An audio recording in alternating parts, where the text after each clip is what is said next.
Allah wa malaikatahu yusalluna 'alan nabi ya ayyuhalladzina amanu sallu 'alaihi wa sallimu taslima. Lamun urang geus tuturkeun Kangjeng Nabi atuh bisa naik ka alam Jabarut, atuh lamun urang terus tuturkeun Kangjeng Nabi atuh bisa ka ditu naik ka alam laut. Tinggal kumaha carana atuh tuturkeun Kangjeng Nabi.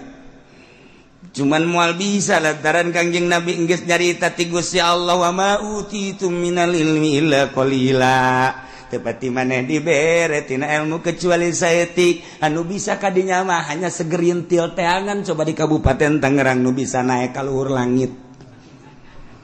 Teangan coba melalui bupati jeung sekretarisna coba pangnengankeun. Lain naik ka luhur langit bebas ka laut. Modar. Eta mah. Tuh kan? Berarti aya.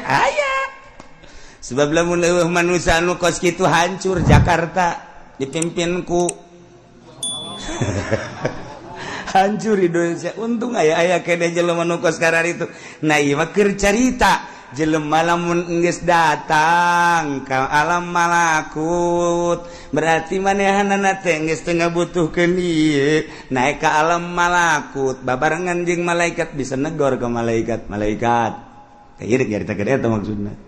Oh ono opo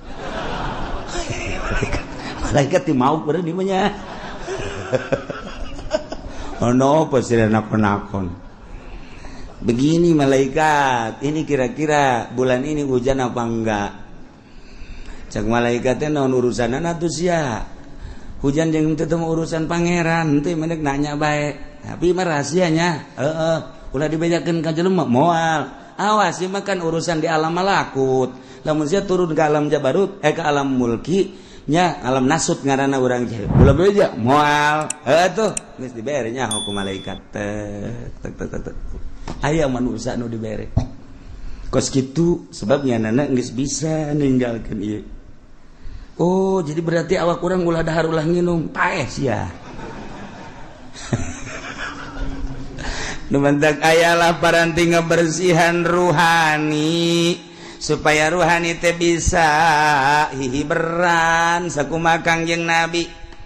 Belah dieuna Sayyidina Umar, belah dieuna Sayyidina Abu Bakar, belah dieuna Tuan Abdul Qadir Jailani, belah dieuna Syekh Nawawi Tanara, belah dieuna Syekh Asnawi Caringin, belah dieuna Syekh Daud, belah dieuna tah nu kurang dizarahan di kitu Ki Mansur.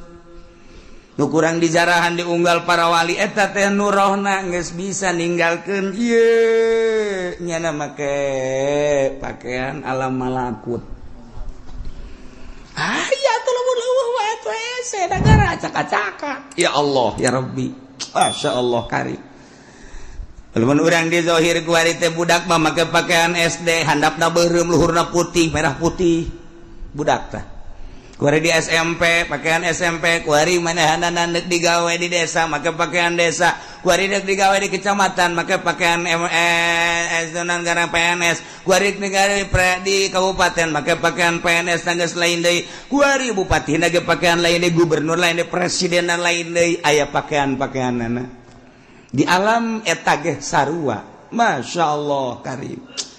Nah ieu maka jenta keur carita urusan ilmu kawalian nu mantak urang kudu ngabersihan ruhani urang belah dieuna maka karak ngabersihan hate doang ulah ujub ulah takabur ulah ria ulah sumah ulah hubud dunya ubahul jah hubur riasa piceunan nu kos karan itu. Ya Allah ya Rabbi miceunan eta ge seseleh bijanan eta teh seseleh lain nalagan nu mantak dibagilah di awak kurang teh sababaraha lelembutan lalipatul qalbi latifatur ruh latifatus sir latifatul qafi latifatul apa latifatun lapas latifatul qalb hiji-hiji latifah aya nu kudu dibersihan kudu dia datangkeun nu mantak ngaranna teh aya takholi jeung tahali picinan nu garoreng engke tahali asupkeun ka urang terapkeun anu bararagusna lamun urang geus bisa takholi nu garorengna dipiceunan ku urang secara total tahali nu bagusna ku urang dia terapkeun di awak urang bakal tajalli ya Allah ngomong mangeunah kapanggih bae jeung bupati dibere duit dilegleg iya hese dua deket takwari manaon sababna begitu jelema jadi muih hajut teu bisa khusus salatna jelema begitu asup ka partai teu bisa khusus salatna kurang mangayakinkeun moal bisa khusus wani disumpah sombong cenah kuci aing waktu sombong bae mah waktu sombong bae kadeuleuan nu husu mah lain kitu tarangna kunaon barang jadi pemerintah acak-acakan ieu naon kitu ngaranna ibadahna bisa ngajahokeun naon tah teu beres kolbuna pagaweanna nah teu takholi nya teu miceunan panyakit teu tahali ngadatangkeun akhlak-akhlak anu bagus sifat-sifat anu bagus kanyaoan kadaharanana kapan ti pemerintah mah pajak ai pajak mah kapan haram secara mutlak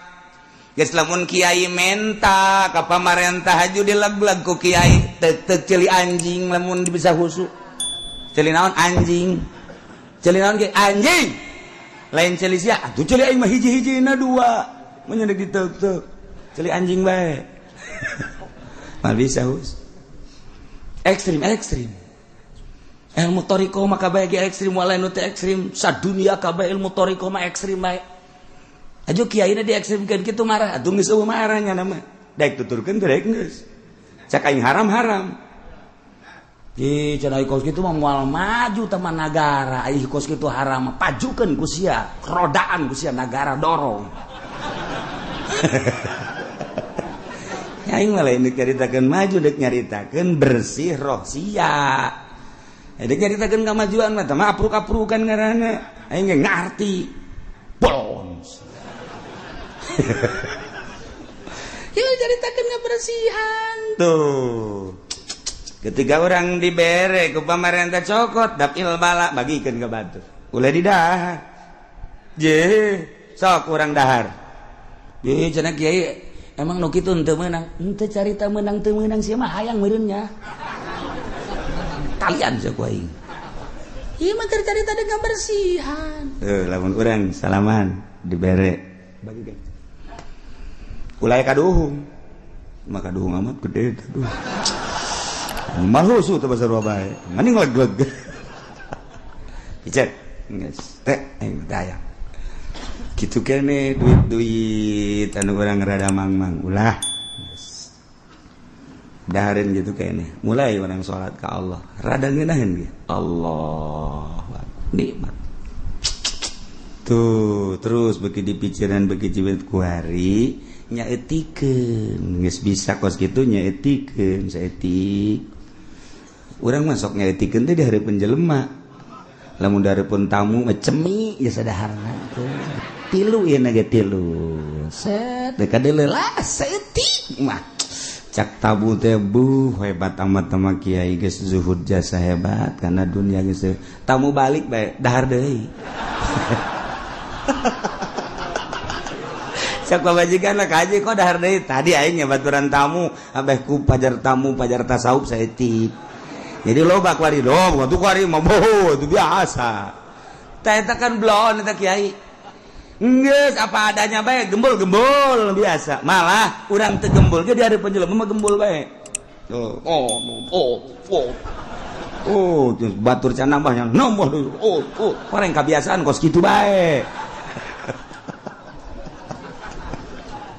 udah dia menyaritakeun ngabersihan kolbu lain bantrak-bantrak kedeun hese tapi kudu emang kumaha gitu hayang nyahol lazatna ibadah khususna salat atuh kudu kos kitu kajen kumaha ge puasa bae tapi bukana teu beres moal aya lazat urang puasa bulanan tahunan tapi duit pamarentah dileg-leg bae duit ti dia dileg-leg bae teuk datang ka khusu bae lain cak kula cak Imam Ghazali kula mah nyambung lidah doang cek Syekh Athaillah nu boga hikam kula mah nyambung doang Cak Imam Kusyairi nu boga Kusyairiyah kalau menyambung doang sekadar nyampaikeun doang nang macaan ai kiai na geus ulah nanyakeun aing sia sia mah sia bae aing mah aing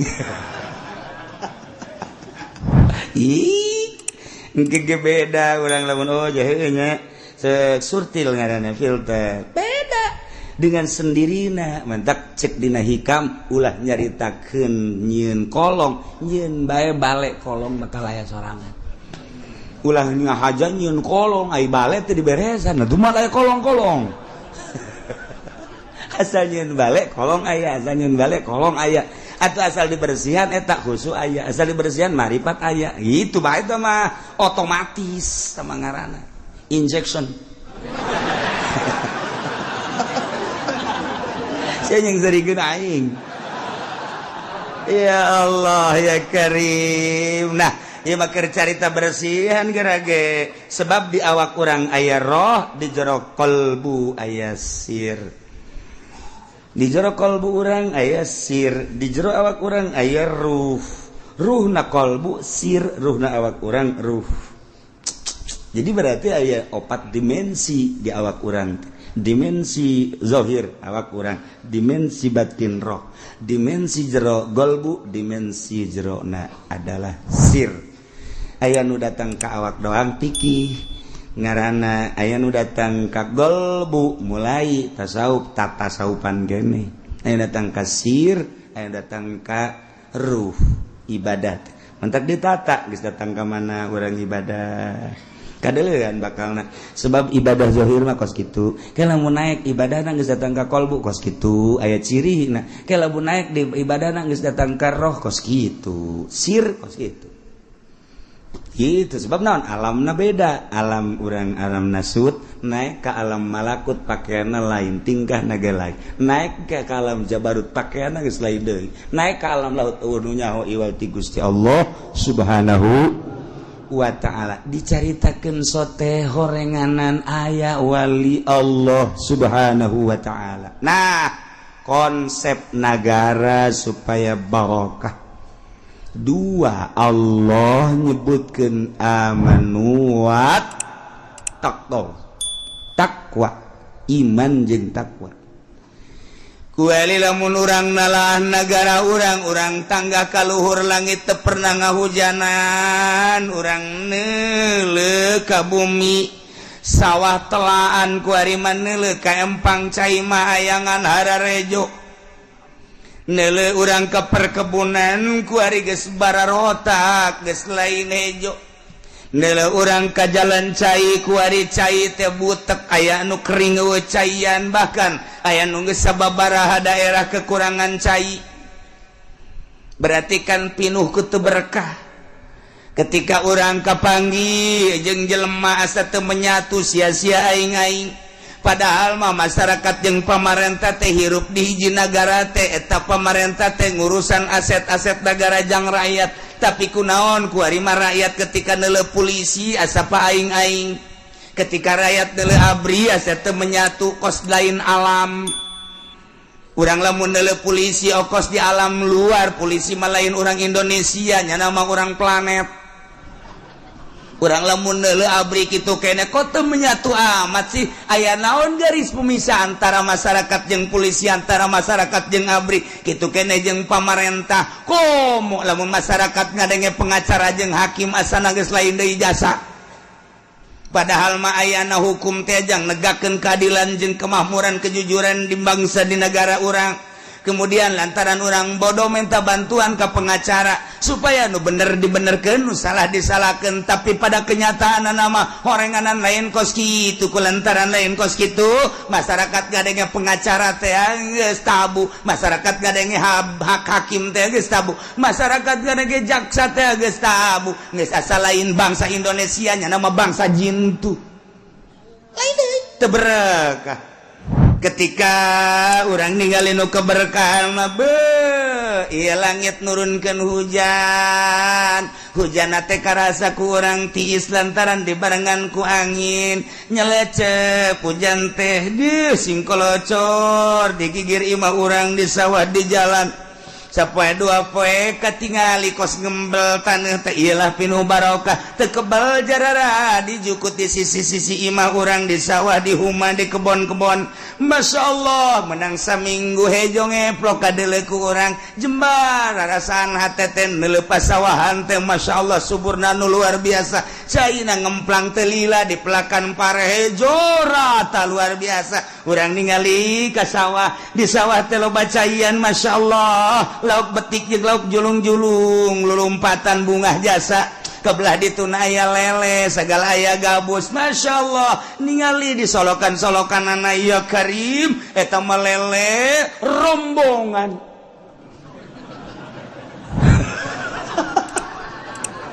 bika-bitaeun budak anti dinya rencana budak di sawah itu teh jalauk betik jeung betok sakitu lobana kabeneran sawah teh belah ditu mah teh dipelakan lantaran jero yu urang tahu coba bebejakan nu boga sawahna mang ja ieu mah teu kapelakan kok kula dek ditaunya henteu nanaon atuh ke bagi dua jeung mamang masalah geus mang ditau ya Allah keplok masyaallah eta lauk datang nati mana araraya nu betik nu betok julung-julung balik ka subur ngaranna pinuh barokah ya Allah ya Rabbi mancing cari tanah cek asal diturunkeun pancing cabut asal turunkeun pancing ayaan eupan hiji menang 5 ieu mah eupan 20 teu menang hiji acan teu berkah teh ngaranna kos kitu teh loba teuing eupan batan meunang ieu mah eupan hiji Masya Allah kalau heula ditahan ku urang sing ades ya eupanna kade belah make ulah make curug eta teh ulah make peso eupanna teh kudu dipotong kuduna make awi hayang meunang masih tuturkeun kolot baheula ulah make curug ulah make peso make awi tet aya parantina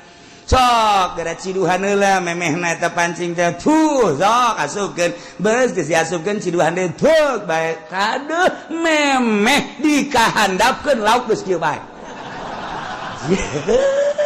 berkah teh ngaranna ieu mah mancing sakadaek-daek diasupkeun pancing kieu ti isuk datang ka asar teu meunang hiji-hiji acan pas deuk balik meunang alhamdulillah lele hiji bunga ngolosot deui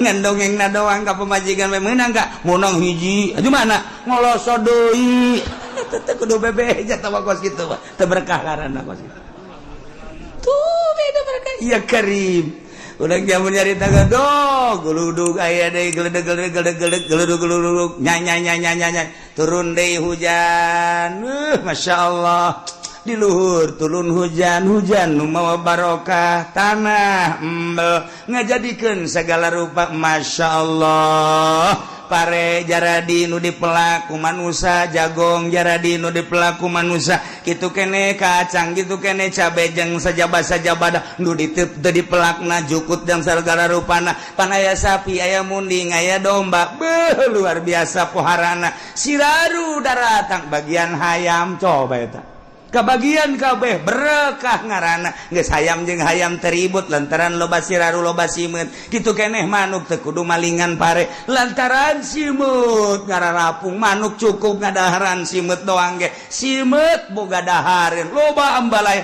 hayam kitu keneh geus puguh munding sapi jeung ka kebon munding mah lain lalagaan eta bajukut geus teu kadahar ku hewan-hewan pare ge kitu keneh jagong cabe berkah ngaranna itulah keberkahan ayang berkah kos kitu konsepna naon kiai ulah nuturkeun pamarentah konsepna nuturkeun Al-Qur'anul Karim mana ieu walau anna ahlal qura amanu wattaqau lafatahna 'alaihim barakatim minas samai wal ard kararitun teh si manusia nyaho teh si nyaho kitu henteu lolobana kumaha walakin kadzabur rusul fa akhadnahum bima kanu yaksibun tetapi lolobana manusia mah geuningan ngabohongkeun ka para rasul nu bada heula ka beladeuna ngabohongkeun ka para wali-wali Allah ka para ulama kulantaran tengah denge ucapan-ucapan ulama atuh faqadnahum ku Gusti Allah disiksa Allah nyiksa nabi maka nu yaksibun ku kakufuran anu kunyana diusaha ku kitu permaksiatan nu kunyana diusaha ku ari dipigawe pam-pam ku manusia di Indonesia ku masyarakat mabok iyalah Allah nyiksa bimaka nu yaksibun ku mabokna manusia ku ari masyarakat Indonesia teh judi iyalah do bakal disiksa ku Gusti Allah ku pagawean judina pagawean zina ku ari iyalah Gusti Allah bakal nyiksa ku zinahna para masyarakat Gusti Allah teh bakal nyiksa ku pagawean bangsa ku pagawean umat lantaran korupsi pemerintah korupsi masyarakat maling atuh sarua bae ngan beda bahasa iya Allah bakal nyiksa ulah kaget lamun ku ari teu diberkahkeun negara Indonesia nu sakieu suburna tetangkalan arareueuh ku ari mah beuh pare-pare geus teu panen sakarawang sasubang Bandung Indonesia Tangerang mah geus puguh pertanian ieu tapi kapan aya sabaraha kontrakan ku ari anu ditutup we nu ngontrak teu berkah kan ngaranna teu berkah ku ari anu boga 50 kontrakan ku ari aya anu 10 doang anu ngeusi 40 eueuh barang ditanyakeun lantaran pabrik da gulung tikar balik teu berkah aya deui pengontrakan nu belah ditu eusi namangan unggal kontrakan loba nu maling bae pindah nya ka kontrakan lain teu berkah sarua bae ieu teu berkah ya bakuari ya Allah ya Rabbi nah urang lamun neuleuh di Indonesia lamun urang ningali ka India kamari kapanasan 4000 nu pararae sabada kapanasan ku ari dihujanan ku Gusti Allah geus 2500 nu pae mejeunana Pakistan kamari 2500 keur panas maeh ku ari dihujanan ku Gusti Allah 1000 nu paeh hitung Gusti teu kudu make kalkulator sabaraha ribu Kashmir deui geus aya hampir 1000 nu paeh dah pararae padahal malamun ku urang dihitung eta teh derajatna kakarake 49 derajat can 50 suhu di Arabia mah geus mencapai 50 tapi henteu naon tenan siksa mah geus kitu aya naon eta di India eueuh nu nyaho iwal ti jelema nu nyaho atuh heses yang masih ngomong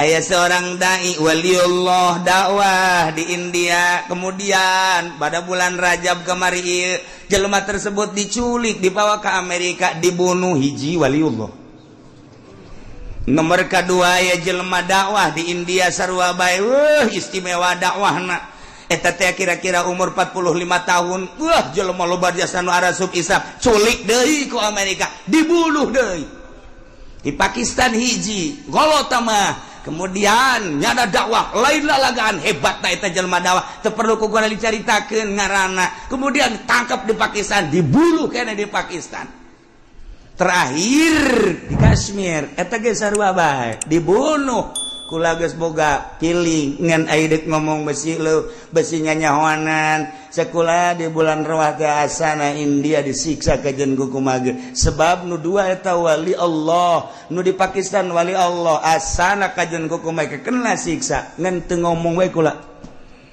Masya Allah terjadilah sabaraha ribu datang ka kuari panas paeh loba cai paeh kana bah ulah sadawara ieu dicaritakeun sote lainna naon sing hade atuh di negara urang ulah terjadi seperti kitu yuk urang tingkatkeun sifat kebangsaan urang sifat kitu kepatriotan urang keagamaan urang ngahiji sakumaha baheula ulah aya gap ulah aya jurang pemisah antara urang jeung pemerintah antara urang sesama urang ieu mah urang salap itu modern kok aya beda nu modern ka salap sinis bae orang salap teu pernah sinis kanyana eta menyaritakeun tentang kebobrokan modern atuh lain sinis ngaranna ngajelaskeun nya teu pernah sinis tapi kunaon nyana embung kapanggih ieu nu bakal jadi siksa kitu keneh jeung pamarentah jalain keheul nu jadi pamarentah ge kadang dulur urang kadang tetangga urang kadang kawau urang ketika dicaritakeun kabobrokanana pajar aya ge lain karena sehat sing hades ya ulah kitu atuh ieu negara urang ieu teh lain nu maneh ulah mentang-mentang kerja di pemerintah bupati gubernur presiden asa nu aing nu urang kabehan wajar lamun urang negor kade ulah sok kamalinaan teuing da leluhur urang inget leluhur urang baheula ieu teh hasil merdeka teh nang kolot urang baheula nah nyatukeun ku urang ieu akibat daripada pasalia Muhammadiyah ka dieu lempangna NU ka dieu lempangna Golkar ka ditu lempangna P3 ka dieu lempangna PKB ka dieu kapan cenah jang bangsa kok beda-beda sih nah iyalah nu kudu ku urang diperhatikeun diamati supaya urang ngahiji aya butuh mah partai pek bae ketika teu butuh deuk kudu dikumahakeun deui nah lamun urang amanu wattaqau Allah janji la fatahna alaihim barakatim minas sama lamun geus dibere barokah kan ngeunaheun urang hujan turun ngeunaheun taneuh jadi tatanen gitu keneh hasil tanina kemudian kurang didahar ngeunah di daharna jadi cai mani disalurkeun ka pamajikan urang cara nyalurkeunana make aturan Islam maca doa heula urang Allahumma jannibis syaiton wa jannibnas syaitana ma razaqtana mun teu nyahoeun mah pamajikan nanya mah ngadoa heula emang nanaonan ih sia mah kumaha sih engkos duduk ngariung bae jagana mata ku ka pamajikan aku kudu ngaji mun teu ngaji pajar ngariung urang udah kan salurkeun ka pamajikan urang set ketika urang deuk kaluar cai mani aya babacaanana di jero hate bae lantaran ayat supaya naon anakna supaya nyaho kana agama ya Allah aya aturan-aturanana engke disalurkeun aya lah terkandung di jero beuteung ibu kaluar masyaallah gunting rambut di marhabaan deut kabelah dieuna aya HP malekeun gunana tak lantaran tatadina dibacaan di doa aya TV bungeun nya nama ngan neuleuh doang paling ya ieu mah nu mantak anak urang gede can sakola geus sayang meuli HP kemudian dibelikeun jamarah bae main internetnya na di HP ge wih luar biasa kabelah dieuna bisa muka sorangan tek nu susu teh nu ping-ping teh budak leutik eta teh kos kitu geus teu bisa ditahan ku kolotna kolotna mandi kunyana dipoto tolong teh coba blon teh anak nu kos kitu coba ulah ngabloonkeun ka anak baheulana teu ngadoa geus kulantaran teu ngadoa atuh anak setan pan setan teh bebeja ka gangjengna ka Gusti Allah Gusti hari abdi teh bagian pamajikan abdi di mana atuh Gusti teh dijawab ku Gusti Allah setan nunjukkan ka Gusti Allah Gusti ai pamajikan abdi di mana 3 kali kakarak cek Gusti Allah barengan jelema anu jima jeung pamajikanna teu maca bismillah heula teu ngadoa ka ai mentek ketika aya lalaki teu maca doa heula teu maca bismillah heula eta teh horenganan bareng jeung setan ketika keluar anak setan geus ku ari nu mantakna aya nu nonton TV bae atuh pantes lantaran anak jurig. Ge, sia nu kumaha? Lah cenah kiai ulah kaget jakulana ge jurig ai kitu onam. Komplotan jurig kabeh burung.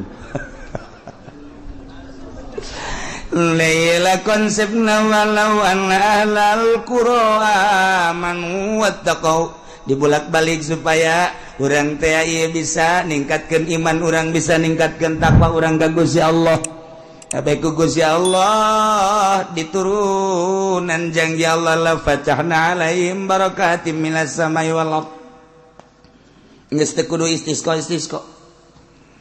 asal amanu wattaqau Allah pasti nurunkeun la fatahna alaihim isin wari istisqa urang ngajak saha ndek ngajak saha istisqa ndek ngajak saha pad istisqa mah instruksi ti pemerintah bupati ngainstruksikeun ka masyarakatna melalui camat lantaran manehna mah sahibul wilayah nitah ka kiai geus lamun kiai dititah ku camat wajib nurutna camat ditoel instruksikeun atuh ku ari titah parwasa dek istisqa geun kitu heula ulah main jeger-jeger bae oh puasa heula 3 poe geus beres puasa kakarak surtil ku kiaina ieu ulah ilu berangkat ku ari ka lapangan kiaina nu geus ikhlas buka izin ka Allah embe munding sapi bawa ka lapangan hayam bebek bawa ka ditu nini jeung aki-aki jeung orok bawa keuna ngajengek-jengek ditu di lapangan pen ke kapanasan ta panas karak salat istisqa sholli sunnatal istisqa Allahu akbar urang salat istisqa kebo eta kan ngomong panas sia teh teu ngarti sih jeung ngomong kumaha meureun sapi ditanya ku sapi nu sejeun Mohon panas. bebek Panas. Bo kabeh teu cicing panas. Pan Allah memperhatikan busak toh hewan kabeh panas-panasan. Geus urang mah henteu dianggap sebab urang mah korupsi. Sebab urang mah nonton TV sebab tah dianggap mah bebek wek. Cak Allah aing mah ngahujanan ge bebek lain ka sia. Gusti sapodo deuk ngahujanan bebek tanu penting hujan bae lah pokona mah.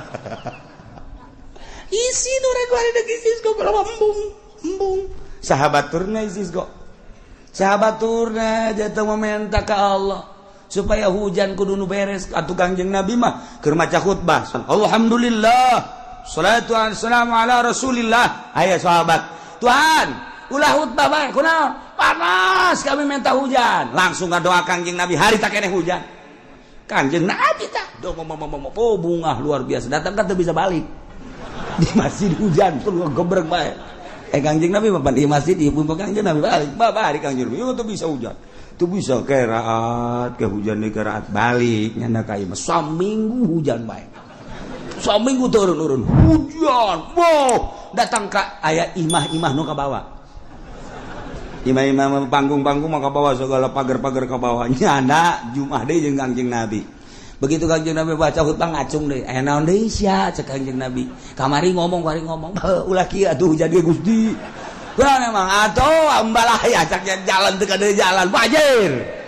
Kangjeng Nabi langsung ngadoa deui ret hujan turun tuh model kos kitu Kangjeng Nabi.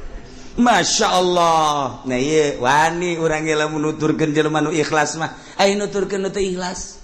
Aya teh ge nutas naon ngaranna istisqa di nelayan.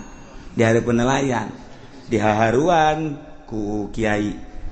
Sama istisqa sih di nelayan. Itu ibadah ya urang mah pokona mah di mana tadi mana? Belum teh coba ngajawab. Kalau dimaksud nah yang hujan itu urusan hujan urang pelajaran urang mah penting mah istisqa baik itu ganjaran. Pan teu datang ka maksud dong mah datang ge kan ibadah doang istisqa dilaksanakeun tahajud henteu. Intip urang barang penting hees bae cak sia ibadah bego. Hah, ai kamari sia. Ngomong tahajud sia tuh coba hayo. Tahajud mah nu ngalem jeung urang mere duit tuh kan. Tembung aing menuturkeun usara itu. Embung. Menuk ikhlas tu andieu karak daek atuh kiai bae uai ge embung. Ieu bae konsepna laksanakeun amanu wat taqau. Lamun hayang subur turun hujan ge urang kabehan di imah masing-masing tingkatkeun iman urang, tingkatkeun takwa urang, lobakeun tadarruk ka Gusti Allah, taubat ka Gusti Allah, penta masing-masing. Gusti abdi butuh cai sok penda sakali dua kali ai istisqa teu bisa mamaning ngadoa bae ngan ieu amanu wattaqau bisa ku urang dipake tawasul ahli-ahli Allah sakumaha Sayyidina Umar tawasul sakumaha Sayyidina Ali tawasul ketika hayang turun hujan teh urang ge nyaritakeun ieu bae Gusti teh janji cek Gusti dina ayat Gusti teh walau anna ahlal qura amanu wattaqau lamun ahli nagara arariman jeung tararakwa cak Gusti la fatahna alaihim barakatim minas sama'i wal ardi langit bakal nurunkeun hujan bumi bakal ngajadikeun jajadian tina sabagian hamba Gusti teh abdi Gusti abdi teh hayang ningkatkeun iman abdi takwa abdi sakieu mah jararasaan abdi geus tingkat jasa sia cek Gusti Allah ningkat aja cek aing mah henteu mal ka dihujanan engke urang makin hari terus engke ge aya ti Gusti Allah masyaallah mantap ai kudu nama amanu wattaqau pimimpin nagarana kudu ngainstruksikeun ka masyarakatna kudu ningkatkeun keimanan jeung takwa ka Gusti lantaran besi disiksa ku Gusti Allah engke lamun arariman jeung tararakwa makan ku Gusti Allah teh dibere kabarokahan langit turunkeun hujan anu pinuh bakal nyuburkeun bumi bakal ngajadikeun jajadian pinuh kasuburan tetapi naorenganan walakin kazzabu fa akhadnahum bima kanu yaksibun lolobana ngabohongkeun ka para rasul para nabi ngabohongkeun ku ari ngapa ka para wali ka para ulama atuh Allah bakal nyiksa ku pagawean-pagawean nunang tangan ka Gusti Allah naudzubillah min zalik yuk masing-masing di imah masing-masing geus ulah waka ngajakan batur sorangan beh heula jadidu imanakum bila ilaha illallah lobakeun maca la ilaha illallah lobakeun maca sholawat ka kangjeng Nabi kabla dieuna terus tingkatkeun katakwaan urang ka Gusti Allah mata orang takwakeun ka Gusti Allah ulah didelekeun kana paharaman-paharaman ceuli kitu keneh irung sungut kitu keneh tujukeun ka Gusti Allah kadanan para wali mah geus ninggalkeun alam ieu naek ka alam malakut pakaianna geus pake pakaian malakut dementak lamun malaikat meneuleuh karoh roh nu aya di kuburan malaikat atuh urang lamun geus aya di alam eta bakal neuleuh ka roh sakumaha nu kukula sering dicaritakeun Mama Sobari Cilimus keur mingguan pan kieu tangga kaluhur innalillahi wa inna ilaihi kaget pan jamaah kabeh naon mama roh Mama Ilyas Banjar naik ka langit pupus eta bisa kadeuleuh hujan bisa kadeuleuh Haji Pendiki kabarieun le kuntilanak. Meureun sabangsa manan kitu ge nya. Teh tak bisa deuleu roh lain sabaragan. Berarti kan hamba Allah aya nu bisa. Contoh Mama Sobari. Mama Sobari teh murid Mama Khalil Bangkalan. Ai Mama Khalil Bangkalan murid Syekh Nawawi Tanara. Ai Mutanam Syekh Tanara murid Ki Hamid Khatib Asambasi. Ai Makka Hamid Khatib Asambasi murid Syekh Samsudin. Ai Syekh Samsudin terus kata Tuan Abdul Qadir. Jeh, nu mantak bararsi batur mah tuh bisa kadeuleuh. Geus, ieu mah keur carita mun geus aya di alam malakut ninggalkeun alam ieu bakal kapanggih urang jeung roh bisa ngobrol. Urang mun zarah ngobrol. Assalamualaikum. Woi, apa kabar? Baik-baik saja cengnya nanti. Oh iya. Bagaimana di sana itu bagaimana keadaannya? Wah, gersang sekarang. Iya, ngobrol orang dirinya. Emang ngobrol lah gitu tuh lain. Kayak siapa datang ke kuburan gitu hayang pajar hebat. Takol habak. Itu kudu ngomong kos gitu di roh mah roh jeung roh ngaranna gitu lain mah kayak ieu ngobrolna. Urang ngadang urang kadinya tek we. Oh, geus bae urang mah cicing. Troh ngobrol juga. Tak besi aya di kuburan nu ngahaneng. Eta okos naon eta? Geus ulah diberjakeun lah pokona mah. Eta jara keur ngobrol. Tah, engke ge haju aya engke ge sejarah aya. Saya tadi ngahaneng kana beuh, masyaallah. Kunaon? Aing kapanggih jeung uyut. Uyut. Lain jeung malaikat lain aing jeung uyut cakena teh. Terus mah dasar dukun berenang nyaho aing dukun nyaho lain jakna teh pokon uyut bae. Aya kapanggih jeung uyut urang mah. Tah jeung malaikat mah kos kitu, tek-tek bae. Kalem geus buat kudu bebeja teh meunang bebeja itu teh masing-masing rahasia pribadi. Duh kos kitulah lain make ieu. Lamun make ieu mah ngaranna alam nu ieu. Alam itu mah alam malakut teu kudu. Sebab urang kaambe ku malaikat seungit urang maca sholawat kaambe urang maca Quran kaambe ku malaikat urang mah kadenge ku ceuli ieu ku malaikat mah di luhur langit kadenge urang zikir tengah peuting malaikat nonton di luhur langit urang tahajud tengah penting malaikat nonton nyaun malaikat mual kaliru komo Gusti Allah.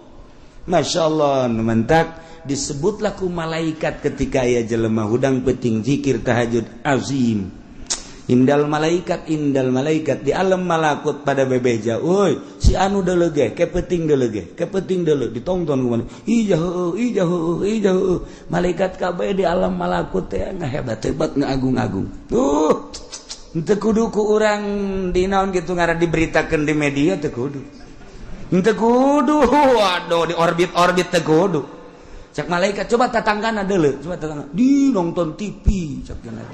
Waduh, keur nonton bola. Malaikat yang ngobrol, pan kiai sih nonton bolanya. Malaikat apa ngobrol. Malaikat, tama kiai na sih, kiai kos gitu namanya. Orang turunan galedeg yuk. Malaikat, perintah ti Gusti Allah. Ieu keur carita, jauh kitu jangan teh sebenarnya mah. Kuari orang di akhir zaman negara anu diutusna di akhir zaman mah Kangjeng Nabi Muhammad sallallahu alaihi wasallam.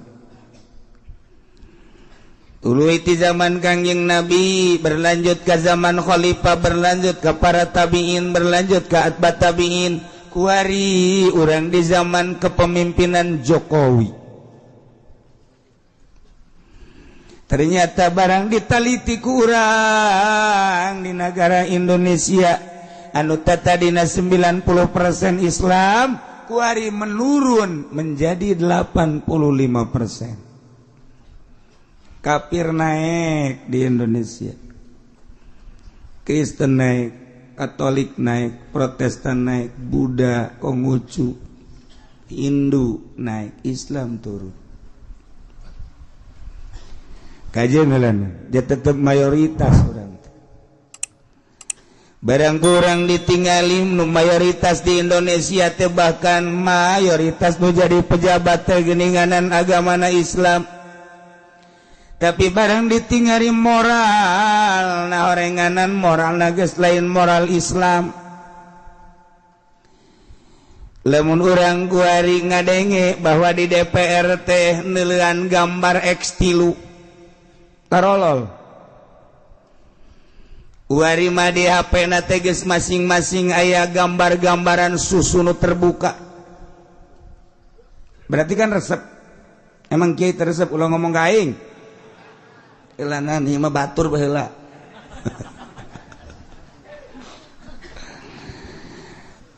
Eta keur carita si HP na. Keur carita eta bagian daripada moral. Kuari lamun urang carita anu geus kanyahoan ku urang sabaraha menteri anu ngurusan negara urang anu disel, sabaraha gubernur nu eta teh ngurusan agama urang nu disel, sabaraha bupati nu ngurusan negara urang nu disel, sabaraha camat, sabaraha lurah. Berarti moral bangsa teh penggedena bagi geus kos kitu. Kuari neuleuh rakyat, ya Allah ya Rabb. Urang deuli di pengajian kos kieu marake kopeah marake tiung teh. Ketika geus bubar jelemana ieu kene tiungna dipikeun. Deui kumaha deui coba ieu. Tarolah urang mah geus kaeusi di jero benak hate ku ilmu. Aya ngarajadadasieun ka Allah, tapi nu teu ngaji. Lamun urang neuleuh di ditu di Cikupa di perumahan naon karana nu di Cikupa teh.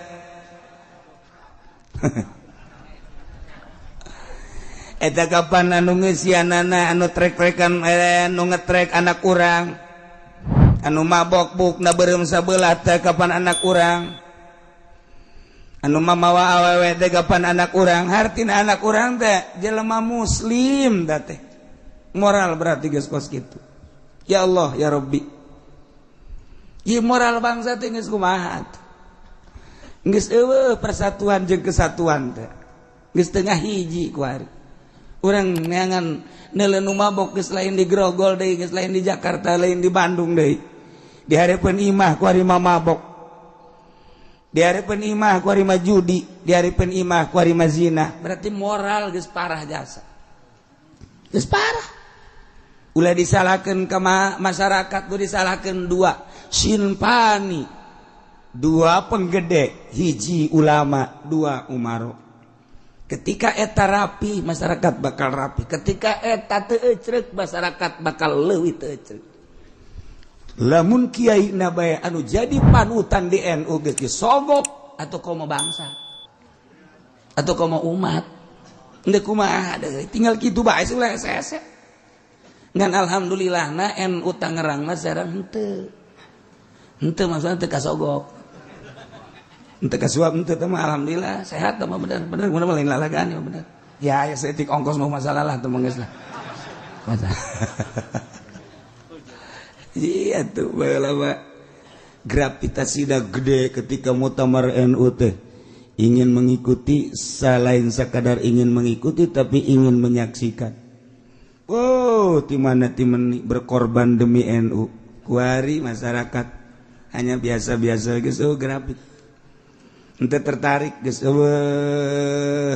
mun urang nyebutkeun maunat gede teuing geus naon kitu ngaranna geus sinaran gede teuing geus nusuk nyamber teh naon garang-garang manit mah gede teuing Masya Allah ya urang teh urang edu teh kultur edu urang ye rusak berarti negara ulah disalahkeun umat sebab kumaha nu dua pamarentah rusak kiai rusak umat leuwih rusak pamarentah bener kiai bener umat bakal bener. Untung masih kene aya di hiji dua pemerintah nu rada bener hada ai bener jasa moal rada. Untung kiai deui lembur-lembur masih kene nu rada bener jasa memang geus hese rada be rada. Nah ieu keur kuari moral bangsa geus kos kieu. Geus teu ngatur kuari. Geus teu nuturkeun ka Kangjeng Nabi.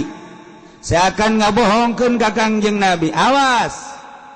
Ketika Kangjeng Nabi nita salat jelema geus teu salat. Ketika Kangjeng Nabi nita puasa ambalaya nu teu puasa. Terbuka ku ari mah teu puasa teh. Ketika Kangjeng Nabi nita zakat jelema geus teu ngazarakat. Ketika Kangjeng Nabi tita nutup aurat bagi wanita ku ari geus terbuka. Ketika Kangjeng Nabi ngaharamkeun mabok jelema marabok. Ketika Kangjeng Nabi ngaharamkeun zina jelema zararina. Ketika Kangjeng Nabi ngaharamkeun korupsi maling jelema korupsi jeung maraling berarti ngabohongkeun ka Allah ngabohongkeun ka Kangjeng Rasulullah sallallahu alaihi wasallam geus sing hade ulah aman-aman urang aman jasa nu mantak di dieu make bahasana ge apa amina ahlul qura maka apakah ngarasa aman ahli negara anu ngabarohongkeun ka Allah jeung ka Rasulna geus ngabarohongkeun ka instruksi-instruksi Kangjeng Rasulullah anu dilanjutkeun ku para ulama ngarasa aman layat yahum tina datangna basuna siksa kaulan wagung cek Allah bayatan ti peuting ulah ngarasa aman sia teh kusabab sia moral sia teh geus lain islami sia geus ngabohongkeun ka Allah sia geus ngabohongkeun ka aing cek Allah sia geus ngabohongkeun ka Rasul aing awas sia ulah ngarasa aman datangna siksa aing ke ti peuting ku aing sia disiksa wa hum naimun sia keur melolor harees disiksa ku aing sia Yogyakarta gempa peuting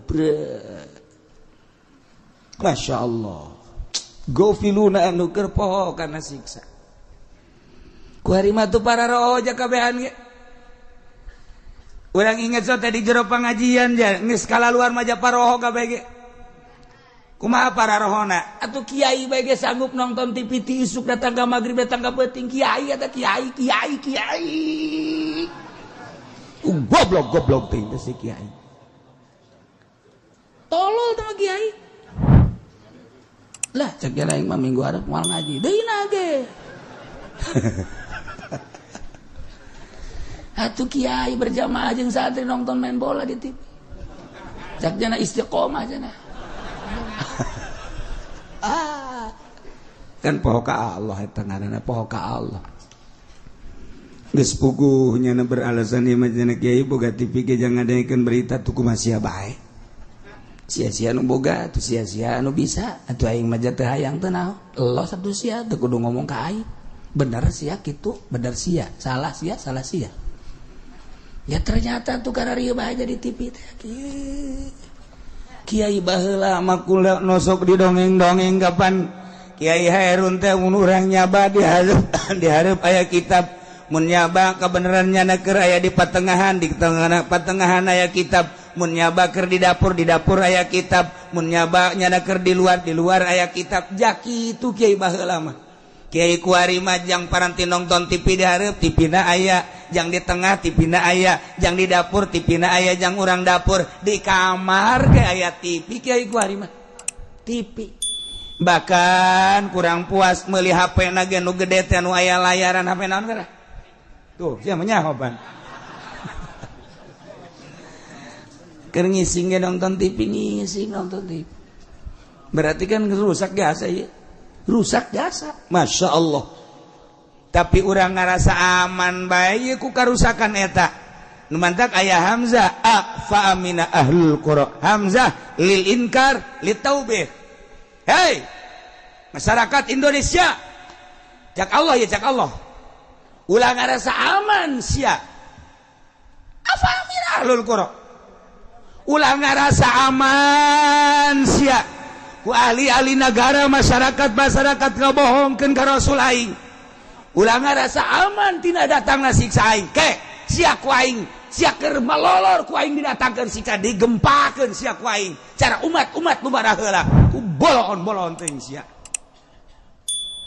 eta bagus itu ulah ta fa amina lil inkar atau li taubeh cek Gusti Allah ilmu aya di sia pangarti aya di sia masyarakat amburadul ku sia diantepkeun aduh sia teh kunaon ngarasa aman-aman teuing atuh sia teh kana datangna siksa aing ku bego sia teh ilmu sia teh eta teh titipan ti aing kunaon ilmu sia teh teu ngajagaan ka sia eta teh hawa nafsu sia nu pohara jasa hehe cak Gusti Allah nanaonan sia tau beta ku tolol-tolol ting sia tuh deuh masyarakat ahli negara anu geus rusak tapi sia ngarasa aman bae deleukeun sia lamun sia ngarasa aman bae kade sia deuleuh umat nu baheula ngahinakeun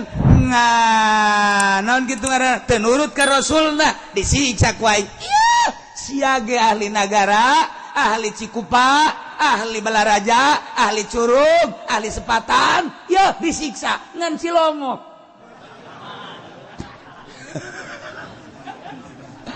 Aman. Sebab eueuh nu zina di Cilongok mah. Mantep. Nu mabok eueuh. Nu judi eueuh di Cilongok mah. Aya ge di Balaraja ngan di deuleu KTP-na urang Cilongok.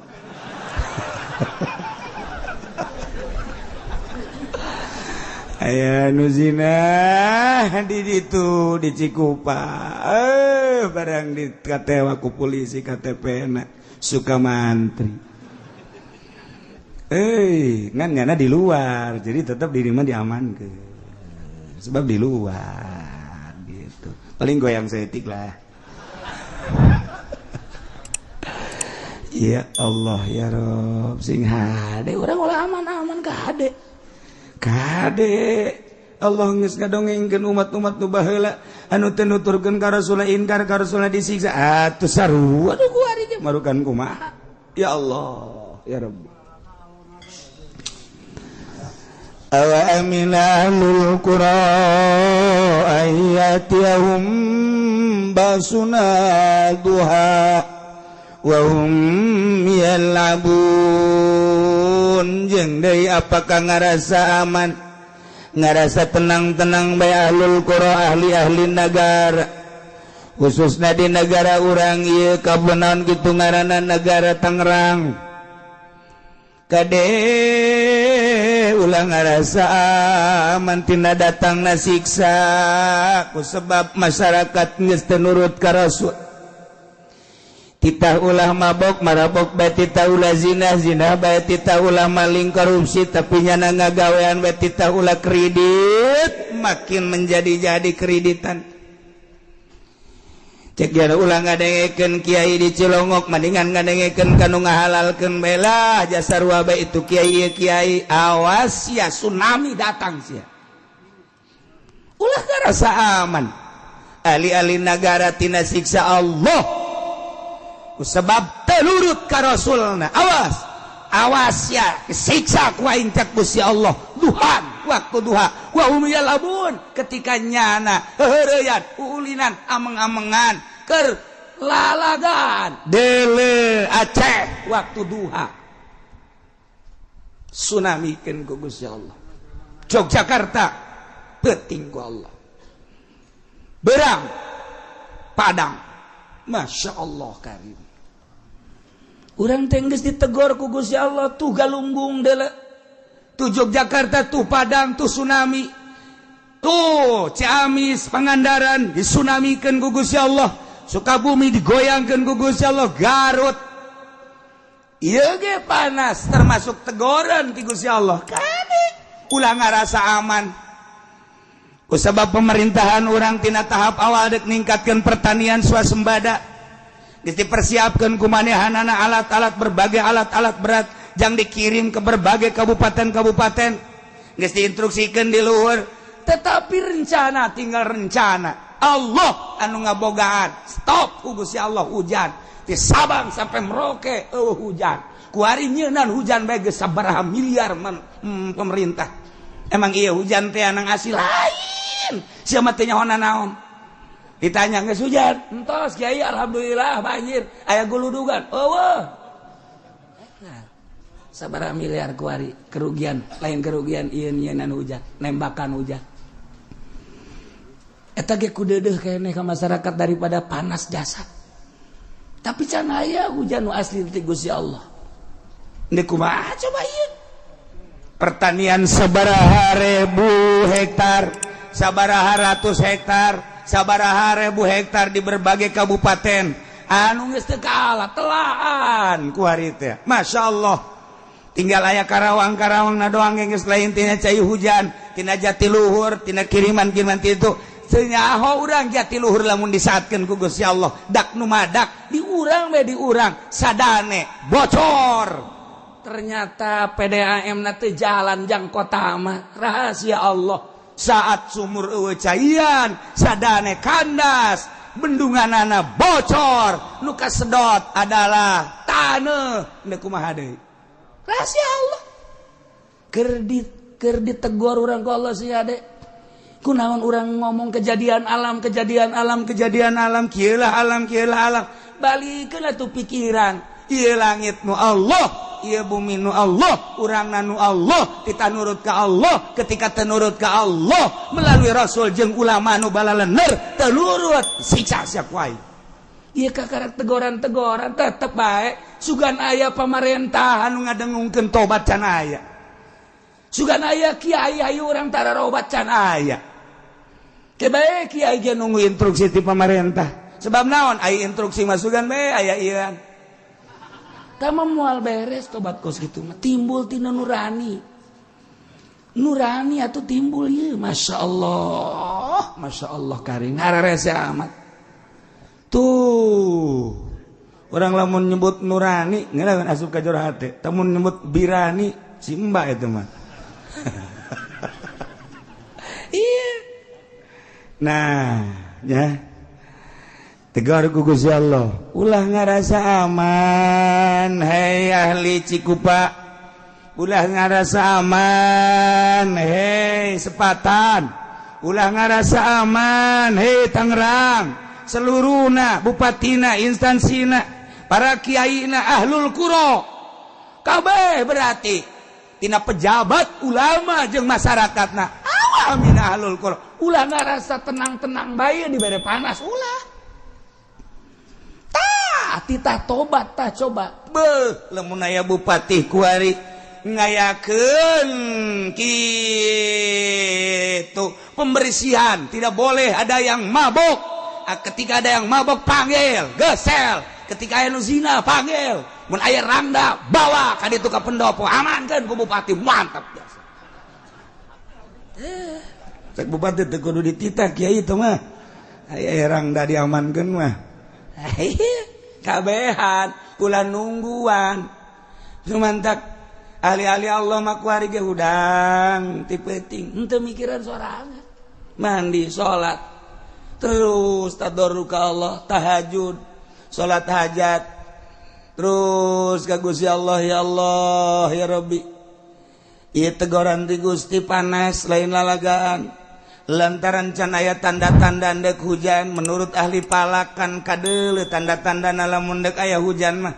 Duku kula dicaritakeun kamari teh lantaran malaikat nu ngageugeuhna per tahun, per bulan, per minggu, per harina teh aya ngaran-ngaranna nyana selalu mere tanda-tanda lamun deuk hujan mah malaikat poe ieu teh malaikat kukula moal dicaritakeun ngaranna mun urang nyaho bahwa nyana teh mere tanda deuk hujan malaikat anu ngageugeuh poe ieu.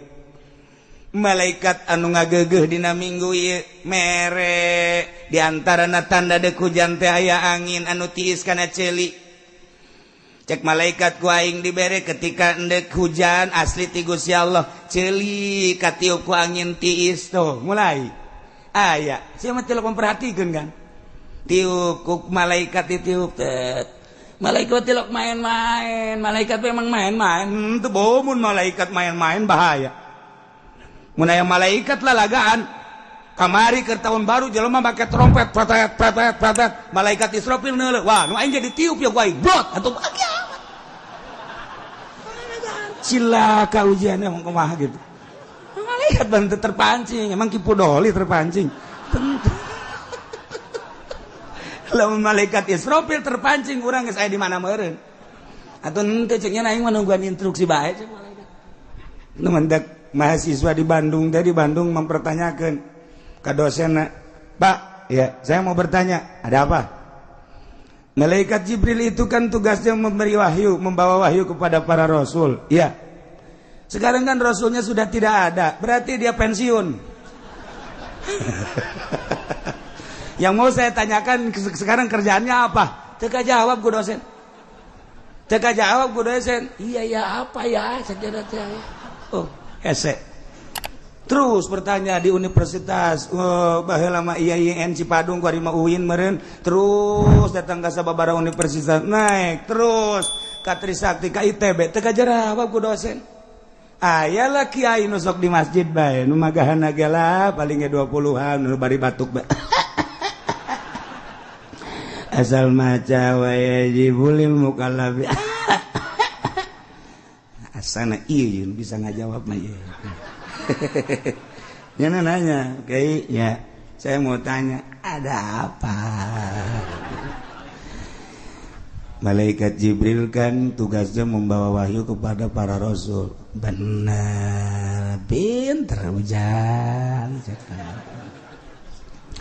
Tapi kan kuari rasul geus aya diakhiri ku Kangjeng Nabi urang. Ieu tugas malaikat Jibril berarti pensiunnya. Atun tejang teu pensiun. Naon atuh kuari tugas? Kuari tugas malaikat Jibril mah ngumpulkeun batu, ngumpulkeun batu. Jang naon? Jang meupeuhan sia. Ini sia ka ditu bisi ka peupeuh. Bisa tak kiai? Aing cenah kos kieu ieu mah jawabanana ye. Jago tuh kiai. Kabeh dosen-dosenna ge bakal ditimpahan ku batu ku malaikat cek kana. Pan. Ye, malaikat Jibril teh kuari ku bom, batu geus loba jasa cek. Duk ditimpah-timpah ku. Anu bener ge ye, saya teu percaya ka aing. Marah kiai ini. Tadi mah batuk bae kuari teh ja. Marah mari kiai bakal ditimpakan ku malaikat Jibril ka para mahasiswa ka para pelajar SMA, SMP, SD, KB termasuk ka para pejabatna bakal ditimpahan ku batu ku malaikat Jibril ulah tenang-tenang sia cek eta kiai kiai kolot juga gak amat cek bisa jadi kos gitu lantaran dosen-dosenna pejabat-pejabatna jeung kiai-kiaina geus teu nurut ka malaikat Jibril, geus teu nurut ka wahyu nu dibawa ku malaikat Jibril ka para rasul, ka kedeung deui ujala batu sing gelembung ti heula kanu nanya ka aing sia ampun jakeun balik sieun nya aing mal nanya-nanya deui ka nya aja kira teu aya aing aduh serem jasa teh kiai sakeuna iya awa amina ahlul qura masyaallah tuh mantap ulah sembarangan nanya ke kiai ahli Allah mah bakal malik kanyana sorangan itu kiai sok diuk baik itu emang kumaha kitu jawabanna beuh meyakinkan kiai kos kitu geus tata mahasiswa barang datang ka imah aing bingung cenah deuk nyieun artikelna ya bingung ye makalahna kumaha ye masa malaikat Jibril ngumpulin batu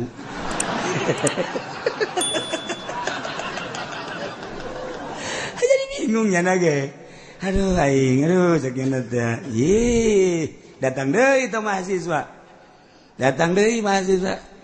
kiai jangan sembarangan sakeuna. Ini harus berdasarkan dalil sebab saya sedang membuat itu makalah yang akan diajukan ke dosen. Jadi kalau saya ini bertanya harus ilmiah jawabannya. Deok siap bego. Oh, nyana geter-geter. Aing sekali ieu cenah lah geus lang moal nanya deui geus aing mah. Ai dibere ayatna ieu. Afa aminalul qura dua ayat afa aminalul qura ayatihum basuna bayata wa hum naimun awa aminalul qura ayatihum basuna duha wa hum yal'abun. Emang tiba heula ge malaikat Jibril anu dititah nyiksa-nyiksa ku Gusti Allah teh diinstruksikan ku Gusti Allah melalui malaikat Jibril balikeun itu nagara anu dicicingan ku kaum Kangjeng Nabi Lut balikeun Jibril nu dititah Jibril itu bere angin kaum Kangjeng Nabi Hud tiupkeun angin instruksikeun Jibril nu dititah. Nah baca ku sia ayat ieu ketika dosen ngadidikna geus teu karena Allah karena materi jeung duit. Ketika rektor hanya untuk mencari sesuap nasi di universitas jeung di institut. Ketika kiai ngajar geus teu ikhlas, hanya memamerkan ilmu-ilmuna di berbagai majelis taklim, berbagai kantor dan berbagai tempat-tempat. Tunggu tanggal mainnya. Jibril bakal datang nyiksa kiai-kiai tersebut. Kadenge ku teu sia mahasiswa. Geus kula mal nanya di sabada sia edit sia ka ditu diperdalam ku nyana ieu ayat ieu bener begitu diperdalam ceurignya dibere hidayah ku Gusti Allah. Setelah hidayah neangan guru kapanggihlah jeung seorang wali Allah nyana berguru ditinggalkeun ku nyana pendidikan formal anu nyana meunang kitu ngaji atau sekolah dididik di SD SMP orang Indonesia moal dibejakeun ngaranna hirup keneh kuaring geesan nya nama tetapi setelah saya sarjana geus ditinggalkeun di Picieun mun di urang ki Pasir eta teh sarjana hukum esa di Picieun ku nyana kasarjanana topi nu hideung nu aya buntutan ka dieu teh masterna geus eueuh eta ki Pasir tanya kaki Pasir salah seorang deui mahasiswa nu ieu nu kukula didongengkeun nu bertanya-tanya tentang malaikat Jibril dijawab nu ngajawabna geus maot kiai di Bandung.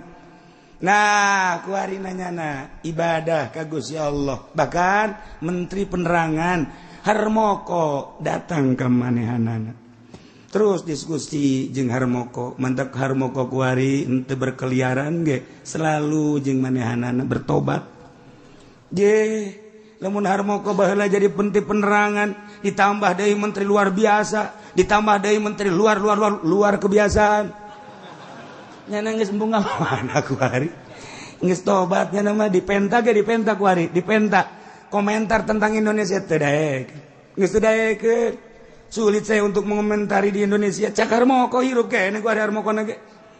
Enggak, saya mau dipentas sabaraha. Kitu penggede datang ke manehana sabaraha. Wartawan datang ke Harmoko, tetap bungkem, sulit. Sebab itu bekas saya. Sebab dari saya lengser bukan makin membaik, makin hancur. Sejak saya menjabat saja sudah begitu, apalagi sekarang. Jadi mau membicarakan tentang Indonesia bagaimana? Harmoko na hirup kene. Jadi cenah kiai nang nyana, ulah nanyakeun ka aing. Saya kiai nang di mana nyokos itu ulah sok nanyakeun, saekeun sia ku aing. Ye, hirup kene Harmoko. Tuh, emang kumaha? Mungkin ya nama. Embung, tidak mau saya. Eta teh kos kitu teh dipublikeun di koran. Sebab non ngisinkeun bangsa. Orang luar negeri emang teh loba nu datang ke Harmoko di Inggris, di Amerika. Loba nu datang. Tetapi apa pernah dijawab tentang Indonesia? Tidak. Ketika nanya tentang Indonesia, tanyalah kepada pejabat yang sekarang sedang menjabat. Ketika ditanya bagaimana Pak Harmoko tentang Presiden Jokowi, Jokowinya masih hidup, tanya Jokowi. Bagaimana tentang PDI, Megawatinya masih hidup, tanya Megawati. Harmoko geus teu daek.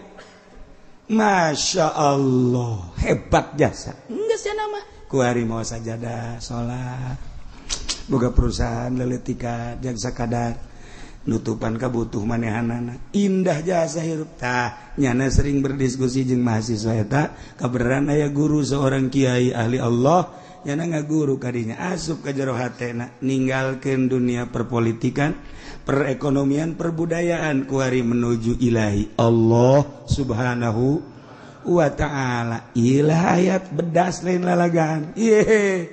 Lamun ahli negara wari brutal, moral nara rusak, kemudian tersadar timimiti anu ngagogoh dia tahu wilayah kabupaten, bupati jeung instansina, provinsi, gubernur jeung seperangkatna, luhur RI 1, para kiaina baik di MUI tingkat atas, MUI tingkat daerah, MUI tingkat kecamatan, tersadar deuleu kebangkrutan moral bangsa. Awas cak Gusti Allah, ulah tenang-tenang atuh sia.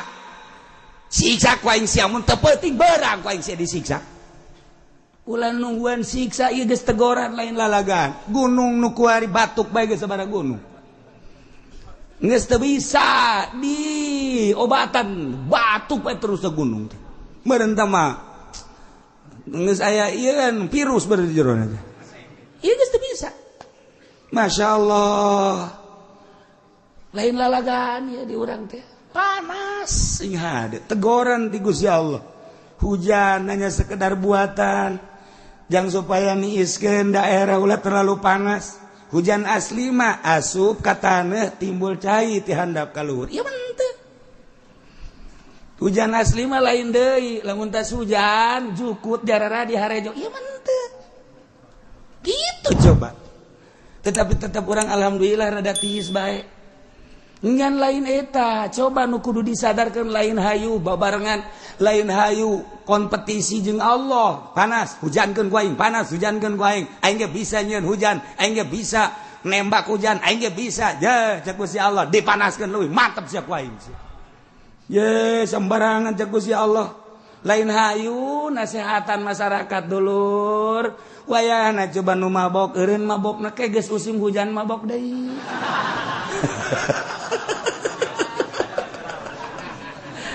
Tawa tukang nasehatan Golkar tawa kos gitu mah. Tiruk bareres. No bener dengan nasehatanana. Masya Allah Karim. Nah ieu ditegor ku Gusti Allah. Deuleu umat nu baheula. Teu nurut ka Rasulna siksa ku aing. Tidak menutup kemungkinan kuari teu nurut ka Rasul aing siksa ku aing. Ulah ngarasa aman sia nonton TV bae, nonton film bae, SMS-an bae, HP-an bae sia dan lain-lain sebagainya. Terus korupsi, terus maling, terus zina, terus mabok dan lain-lain sebagainya. Deuleukeun ku aing mun teu beurang peuting siksa sia ku aing. Na'udzubillah min dzalik. Afa aminu makrallah fala ya'manu makrallahi illal qaumul khasirun.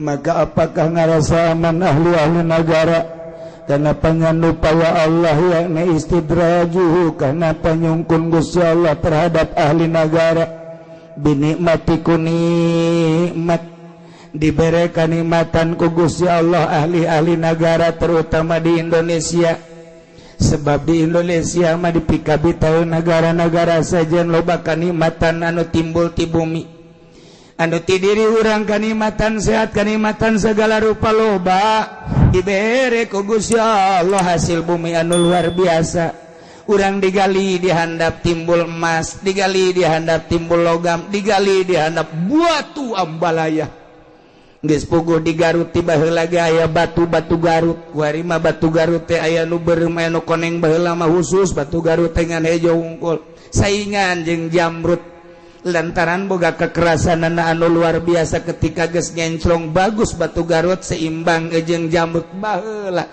kuari mah nu koneng aya nu beureum aya nikmat ti Gusti Allah eta teh panyungkun ti Gusti Allah jang ibadah dikaluarkeun deui di ditu di Medan batu bacan dikaluarkeun deui di Aceh batu giok dikaluarkeun deui ti berbagai daerah Masya Allah batu ieu lain lalagaan di urang mah subur jasa ti mimiti emas baheula mangan cikotok doang kuari mah di Palembang timbul emas di Garut timbul emas dan lain-lain sebagainya geus puguh di Brebes mah emas teh sakopeah mah lulu lain lalagaan emas mah lulu emas tono tah mah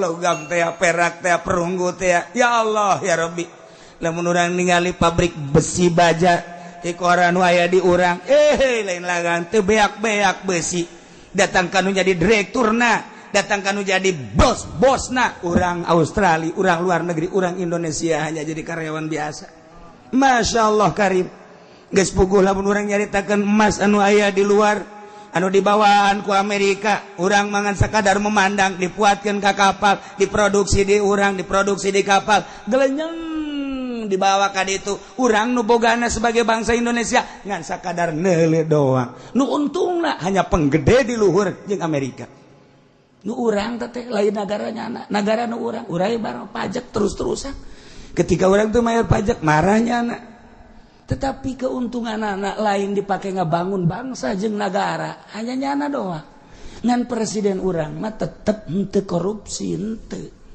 kanyawan teu korupsina nyana mah kempleng henteu nyana mah atuh gendutan Haji Pendi ja nyana mah iyalah afa amina ahlul qura ayatihum basuna bayata wa hum naimun awamina ahlul qura ayatihum basuna duha wa hum yalabun apakah ngarasa aman ahli negara kana panyungkun Allah disungkun naik jabatan tadina jadi staf kuari naik jadi camat indahkeun deui ku Pak Bupati langsung naik jadi sekda langsung naik deui bahkan bisa jadi bupati bisa naik jadi gubernur eta teh hakikatna mah meunang ti Gusti Allah naik jadi menteri naik jadi RS awas panyungkun ti Gusti Allah dibere jabatan kade mun teu dipake ibadah siksaan wae ketika disungkun ku Gusti Allah usaha ieu maju usaha ieu maju usaha ieu maju wow jadi kelas orang teh di dunia teh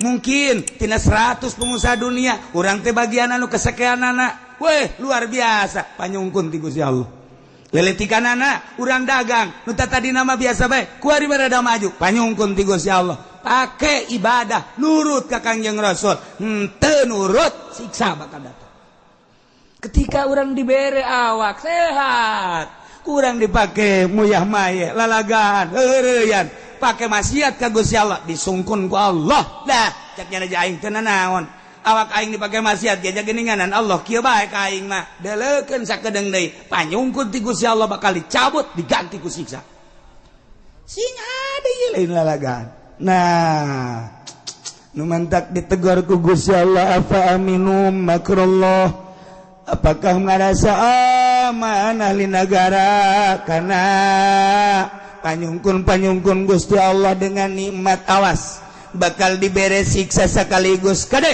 fala ya'manu makrullah teu ngarasa aman kana siksa Allah teu ngarasa aman kana panyiksa Allah illal qaumul khasirun, kecuali kaum-kaum anu rugi.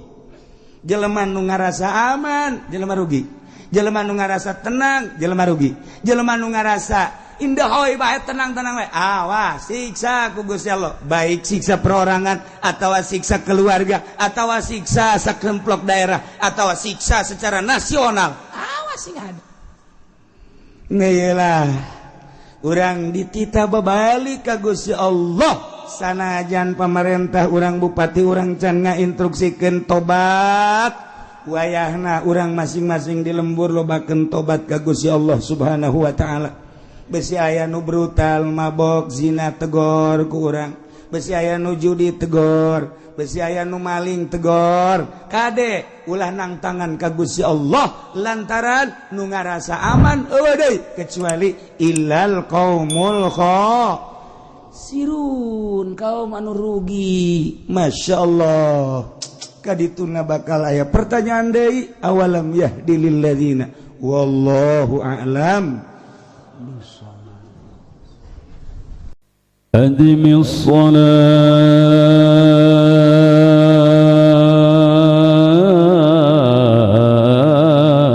على الحبيب محمد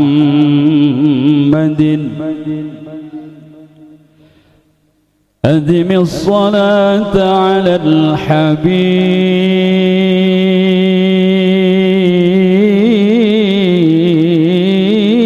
محمد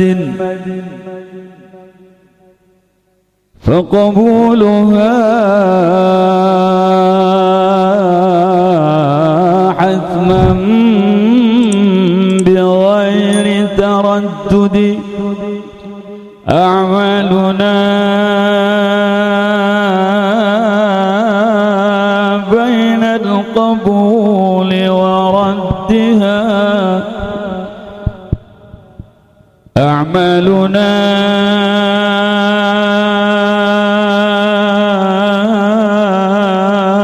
بين القبول وردها إلا الصلاة على الحبيب محمد يا رب بالمصطفى بلغ مقاصدنا واغفر لنا ما مضى يا واسع الكرم محمد سيد الكونين وثقلين والفريقين من عرب ومن عجم يا رب بالمصطفى بلغ مقاصدنا واغفر لنا ما مضى